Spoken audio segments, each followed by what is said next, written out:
Tollywood power star Pawan Kalyan నటించిన latest movie OG world wide గా excellent కలెక్షన్లతో దుమ్ములేపగా Telugu రాష్ట్రాల అవ్వాల టోటల్ గా బ్రేక్ ఈవెన్ ను దాటేసిన సినిమా తెలుగు రాష్ట్రాల్లో ఇప్పటి వరకు మంచి రికవరీని అయితే సొంతం చేసుకుందని చెప్పవచ్చు. కాగా నైజాం లో సూపర్ స్ట్రాంగ్ కలెక్షన్లతో దూసుకుపోతున్న సినిమా వర్కింగ్ డేస్ లో కొంచెం డ్రాప్ అయినా ఓవరాల్ రికవరీ స్ట్రాంగ్ గా ఉండగా కోస్టల్ ఆంధ్ర ఏరియాలో చూసుకుంటే మాత్రం మిగిలిన ఏరియాలన్నింటిలో మంచి రికవరీని ఇప్పటి వరకు సొంతం చేసుకుంది. కానీ సీడెడ్ అలాగే వైజాగ్ ఏరియాలో మాత్రం రికవరీ వైజ్ చాలా వెనుకబడి ఉన్నాయని చెప్పాలి.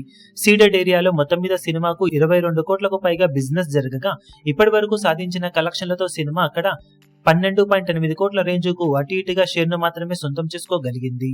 అంటే సినిమా బాక్సాఫీస్ దగ్గర ఇంకా 9.2 కోట్లకు పైగా వర్త్ షేర్ ను ఇక్కడ నుండి రాబట్టాల్సిన అవసరం ఉంది. ఇక వైజాగ్ ఏరియాలో చూసుకుంటే వైజాగ్ ఏరియాలో మొత్తం మీద 20 కోట్లకు పైగా బిజినెస్ జరగగా ఇప్పటి వరకు 12 కోట్ల వరకు రికవరీ మాత్రమే జరిగింది.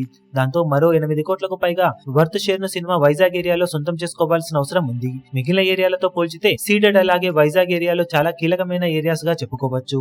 అలాంటి ఏరియాలలో రికవరీ వైజ్ వెనకబడిపోయిన ఓజీ మూవీ దసరా సెలవులను ఇప్పుడు ఫుల్ ఫ్లెచ్డ్ గా వాడుకోవాల్సిన అవసరం ఎంతైనా ఉంది. సాలిడ్ గ్రోత్ ను దసరా సెలవులలో చూపించి అనుకున్న దానికన్నా బెటర్ కలెక్షన్లను సాధిస్తే కోస్టల్ ఆంధ్రాలో ఏరియా వైజ్ గా బ్రేక్ ఈవెన్ సినిమా అందుకునే అవకాశం ఉంటుంది. మరి బాక్సాఫీస్ దగ్గర సినిమా ఇప్పటి వరకు జరిగిన రికవరీ వైజ్ చూసుకుంటే వీకెస్ట్ ఏరియాలుగా చెప్పుకునే సీడెడ్ అలాగే వైజాగ్ ఏరియాలలో లాంగ్ రన్ లో ఎంతవరకు పుంజుకోగలుగుతుంది, ఎంతవరకు కలెక్షన్ల పరంగా జోరును చూపించగలుగుతుందో చూడాలి.